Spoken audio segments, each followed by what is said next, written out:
Hi, everybody. Your pastor, Father Tom, here. Just wanted to give you a quick update on some things from the Archdiocese and a little reflection on this coming Sunday, the fifth Sunday of Lent, our gospel readings. It's just a simple thought as you go through it. One of the links I'm going to provide is to a prayer service you can do in your home to go over the whole gospel reading, but it's the culmination of some great signs.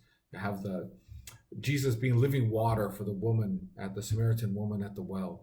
And then you have Jesus um, giving sight and light to the man born blind. And now you have Jesus conquering even death with the raising of Lazarus after he's been in the tomb for 4 days already.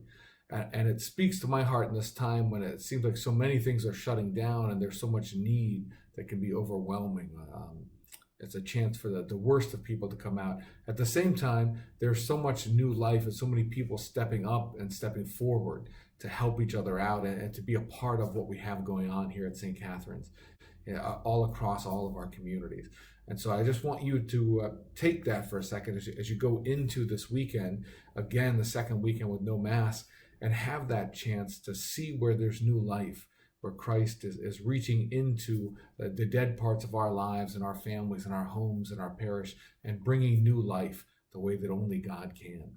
So there's our little reflection to take as a starting point. What's that look like on a practical level? One is I want to say thank you to the many people who have offered your prayers and reached out to me asking if I'm doing all right, and those who are continuing to do the different things they do around the parish on such a regular basis. One great example is we have a great cooperative effort between the CYO and the teachers from Drexel Newman Academy and some other volunteers in the parish, where they're giving out the meals that would normally be given out at school, but they're available to any young people from the neighborhood, any children from the neighborhood.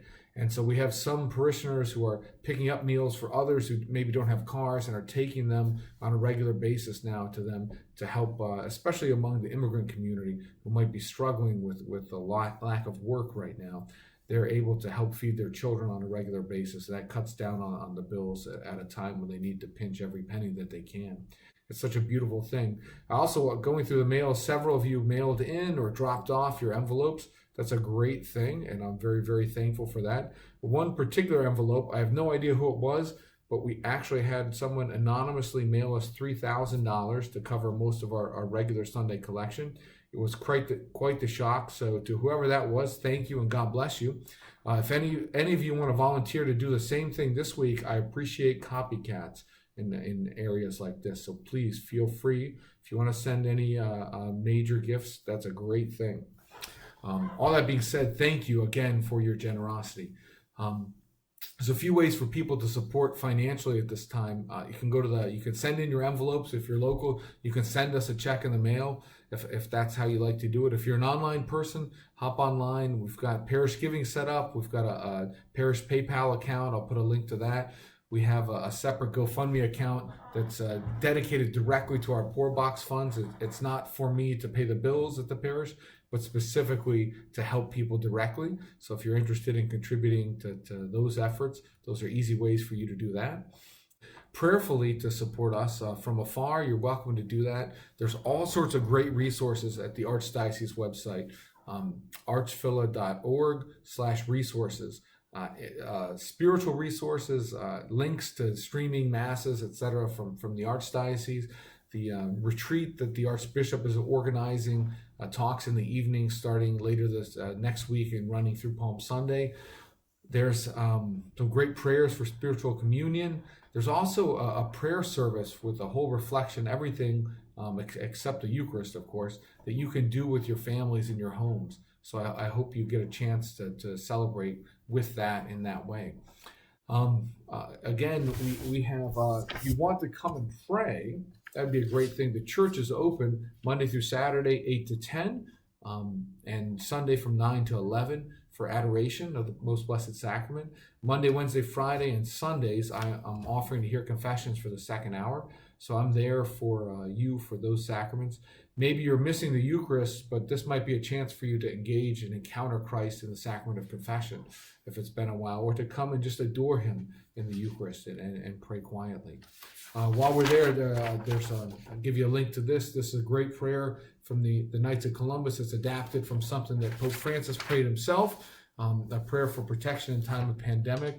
And again, as I mentioned, there's a great prayer of spiritual communion that you can pray when you're missing that chance to receive Christ in the Eucharist on a regular basis. I encourage you to visit that website and take advantage of all that with your friends and family as you're able to stay in isolation, but to gather together with those whom you reside with. And then lastly, a special invitation on Friday, tomorrow, at 1 p.m. Eastern Time, is a special Urbi et Orbi, to the city and to the world, a special blessing. The Pope usually only comes out to make this blessing on Christmas and Easter, but he's coming out on Friday in a special way, offering a plenary indulgence to those who participate, subject to the usual conditions, of course.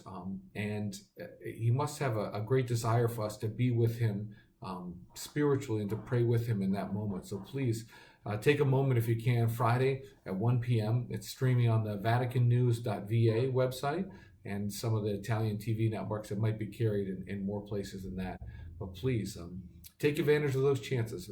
We don't have public Mass, but the church is open for prayer. We are here to serve you and meet your needs. Certain things are ongoing. We have a small baptism this weekend. I have a wedding Palm Sunday weekend. Life goes on, and the church is here for you. We remain here for you. If you're interested in helping out with any of these efforts, the food pantry is open and still needs volunteers as usual. And we continue to serve the needs of people materially and spiritually as best as we are able. So I appreciate your prayers. I appreciate your volunteer and your financial support as however you're able in this time. And if you know someone who desperately needs support, feel free to send them to us. We don't have a lot, but we're hoping to share whatever we do have. In the meantime, God bless you.